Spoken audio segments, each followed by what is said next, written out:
Mesdames, Messieurs, bonjour et bienvenue à l'émission Shema Israël. Comme beaucoup d'entre vous l'ont appris, ces temps-ci, des informations inquiétantes nous sont venues de Pompéi, qui, suite à l'hiver très rude que nous avons eu, subit des dégâts considérables, et des maisons s'écroulent, des bâtiments sont de plus en plus délabrés, pas trop réparés. Et évidemment, c'est inquiétant quand on pense que l'on a affaire à un des trésors de l'humanité. Pompéi, dont tout le monde sait, faut-il le rappeler, je le dirai très rapidement, que la ville a été détruite par la fameuse éruption du Vésuve qui s'est déroulée le 24 août de l'an 79-79, en l'occurrence la toute dernière année du règne de l'empereur Vespasien, dont le fils Titus avait détruit Jérusalem. Si bien que 2000 années durant, quelques mauvais esprits, parce qu'il ne faut pas exagérer quand même, ont dit que cette éruption du Vésuve qui a détruit Pompéi, la dernière année du règne de Vespasien, était en quelque sorte une punition divine pour la destruction du temple de Jérusalem.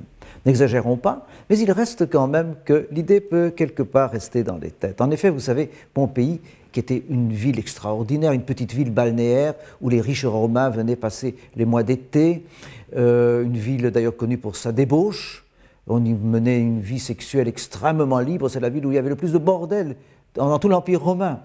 Cette ville de Pompéi était habitée par des Romains bien sûr, mais il y avait là des Grecs, il y avait là des Africains, et il y avait également des Juifs. Alors, d'abord quelques questions préliminaires. Comment sait-on qu'il y avait là des Juifs? Eh bien, on le sait par les moyens habituels, c'est-à-dire des inscriptions, des graffitis, et parfois l'un ou l'autre objet dont nous parlerons tout à l'heure, qui est de l'ordre du visuel. D'où venait-il? Alors, d'où venait-il? D'abord, il faut savoir que bien avant la prise du Temple, dans l'Empire romain, il y avait déjà des communautés juives nombreuses, un petit peu partout. Mais évidemment, la prise du Temple a fait que les Romains ont fait un très grand nombre de prisonniers qui ont été déportés à Rome, achetés, vendus en quelque sorte sur les marchés d'esclaves, si bien qu'à partir de l'an 70, on trouve dans Rome quantité d'endroits où on aperçoit, on rencontre des non-juifs, à Pompéi aussi. Alors, quelques exemples, il y en a beaucoup, et évidemment, dans la limite de temps dont nous disposons, je ne peux donner que quelques exemples, mais je vais essayer de vous les montrer et de vous les commenter. Un premier exemple que voici, voilà, fait état d'un certain Félix Iudaicou. Alors, en fait, il s'agissait ici d'une inscription qu'on a trouvée sur une jarre à vin, et la jarre à vin porte le nom du propriétaire, en l'occurrence un certain Iudaicus, monsieur le Juif, avec l'indication de Félix, Félix qui était probablement le vigneron qui travaillait pour ce monsieur dit le Juif, dont on n'a pas véritablement le nom, tout Félix Iudaicou. Ce qui veut dire quelque chose, c'est que probablement ce monsieur avait déjà suffisamment de moyens, était suffisamment riche pour faire le commerce du vin et avoir aussi des serviteurs, et en l'occurrence des ouvriers qui travaillaient pour lui.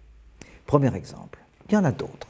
Celui-ci est d'un autre genre, mais très très intéressant aussi. Ce document-ci, en fait c'est un document, c'est un graphite, on a trouvé sur le mur de l'auberge principale, le Thermopolium, l'auberge principale de Pompéi. Et c'est une inscription électorale qui dit ceci, Cnaius helvivum Sabinum aedes, etc., Maria rogat. Une certaine Marie, Marie est un nom juif, Marie, Myriam, Mariam, une certaine Marie propose que Cneius Helvius Sabinus soit élu comme édile de la ville. Alors, on ne sait pas, les hypothèses sont là. Est-ce que cette Marie était la propriétaire peut-être de l'auberge? C'est possible. Elle a écrit sur les murs extérieurs, à moins qu'il s'agisse là d'une servante qui a affiché ses préférences électorales. En tout cas, ça nous est parvenu jusqu'à nos jours, Marie. Et il y a d'autres Maries. Il y a par exemple une autre inscription avec une Marie, dont on a trouvé le nom, qui était annoncée pour son métier de fileuse. Voici encore un document. Mais celui-là, je le présente avec un petit peu de réserve. En effet, il est, appelons les choses par le nom, il est scatologique. On a trouvé l'inscription que voici sur le mur des latrines de la très belle maison du Centenaire, qui est une belle maison qui mérite d'être visitée. Et l'inscription, vengeresse, une dénonciation, dit ceci, Martae hoc triclinium est, nam in triclino cacat. C'est ce qui veut dire textuellement ceci, cette salle à manger appartient à Marthe, en effet, elle fait caca dans son salon. Alors, bon, c'est une dénonciation. La pauvre Marthe, ça fait 2000 ans que ça lui est arrivé et nous en parlons encore aujourd'hui. Ce qui est intéressant, c'est que Marthe est un nom de là-bas, de la Judée. Marthe est un nom araméen, qui signifie d'ailleurs en araméen dame, madame. Hein, voilà. Et donc, encore la preuve de la présence d'une juive dans une fonction très subalterne, effectivement, comme on peut le constater. Un peu plus loin de Pompéi, en l'occurrence à Herculanum, qui a subi le même sort, et dans les heures qui ont suivi, on a trouvé, regardez, maladroitement écrit sur un mur, David. Ça, c'est pas un nom romain, ça. Encore un juif. Alors on ne sait pas quel était son rôle. Est-ce que c'est quelqu'un qui a dit au revoir au monde en écrivant son nom sur un mur? Est-ce que c'est un graphite? On ne sait pas. Mais voilà un nom typiquement juif. Nous étions ici dans les conditions un peu inférieures. Mais il y a des juifs qui ont aussi accédé à des fonctions beaucoup plus élevées. Et voici l'inscription que l'on a trouvée sur une tombe. Donc c'est une sorte d'épitaphe, effectivement, d'un juif de qualité, qu'on a trouvé à Capoue. Et voilà ce qui est dit. Alphius Iuda, Archon, Archosinagogus, qui anno, etc. Littéralement, Alphius Judas, il y a deux noms. Il y a un nom hébreu et un nom latin. Alphius Judas, Archon, c'est-à-dire chef, Archosinagogus, chef de la synagogue, Parnasse, chef de la synagogue, qui a vécu 70 années, etc. Ce qui donnerait à penser qu'il y avait une synagogue, forcément. On ne l'a pas encore retrouvé. Alors tout ça, c'est des inscriptions en grec, en latin, on en a en hébreu. En hébreu. C'est une des seules que je connaisse, en tout cas, très très difficile à déchiffrer. Voilà, c'est un texte visiblement en hébreu, auquel on a beaucoup de peine à donner du sens, mais dont on comprend quand même la signification générale.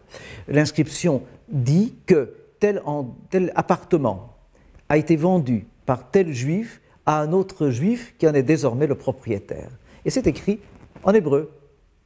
Et c'est bien affiché sur le mur, qu'on ne s'y trompe pas, c'est désormais lui le propriétaire. Et alors, mesdames, messieurs, l'inscription la plus étonnante, qui soit la plus touchante, je dirais même. La plus touchante parce qu'on pense que celle-ci a été écrite de la main d'un homme qui fuyait l'éruption et qui savait que tout était terminé et qui, dans probablement la dernière minute avant de mourir, a écrit sur son mur « Sodome et Gomorrhe ». Sodome et Gomorrhe. Il n'y a qu'un juif qui pouvait écrire ça, disant peut-être par là que la destruction que subissait la ville, pécheresse de Pompéi, débauchée, lui rappelait ce qui était arrivé à la ville de Sodome et de Gomorrhe, détruit par le feu du ciel, le même feu qui tombait maintenant sur la ville de Pompéi. C'est étonnant. Il est évident que seul un juif pouvait avoir écrit à la va-vite sur un mur Sodome et Gomorrhe à la dernière minute de l'éruption. C'est du latin, c'est de la cursive latine. Et j'ai réservé pour la fin l'objet le plus étonnant tout de même que nous puissions vous montrer, et je vais vous montrer, il se trouve derrière moi. Alors, ceci représente une fresque qui se trouve aujourd'hui au musée de Naples et qui ornait une des très très belles maisons de Pompéi. Vous aurez peut-être reconnu la scène. Il s'agit du jugement de Salomon, tout simplement. Alors regardez, on voit bien le roi Salomon avec son sceptre, la vraie mère de l'enfant, la mère de l'enfant qui avait survécu, la bonne mère, suppliant le roi de ne pas faire couper son enfant en deux, la mauvaise mère qui est tout à fait d'accord là près de l'enfant qu'on va couper, le bourreau qui lève déjà sa hache, et la scène évidemment est tout à fait reconnaissable, avec un mystère, deux mystères même. On ne sait pas pourquoi la bonne mère est représentée tout de noir vêtue, peut-être qu'elle est en deuil, peut-être qu'elle pleure déjà son enfant qu'on va peut-être tuer. Mais plus curieux encore, et on n'a pas de réponse à la question, c'est que les personnages sont représentés comme des gnomes, avec des pieds filiformes et tout petits. Même le roi Salomon est représenté tout petit. Alors, la question est la suivante. S'agit-il de la maison d'un juif qui a fait représenter sur son mur, on ne sait pas pourquoi, cette scène de cette façon, ou bien s'agit-il d'un tableau fait à la demande d'un Romain et qui caricaturait cet épisode déjà bien connu des Romains de la Bible. Ce qui dit encore une fois de plus qu'il y avait, oui, une communauté juive dont on connaissait l'histoire, les mœurs, les livres sacrés, si ce n'est qu'une caricature. Personne aujourd'hui ne pourrait nous dire de quoi il s'agit vraiment, mais c'est quand même extrêmement significatif. Alors, mesdames, messieurs, dans le peu de temps dont nous disposions, voilà ce qu'il était possible de dire sur Pompéi. Le jour où vous irez à Pompéi, n'oubliez pas d'avoir une pensée pour cette communauté qui s'y trouvait, qui a existé, et qui a finalement se trouvait à travers toute la société romaine, des strates les plus basses jusqu'aux strates les plus élevées. Voilà, mesdames, messieurs, merci de nous avoir suivis jusqu'ici. Au revoir et à bientôt.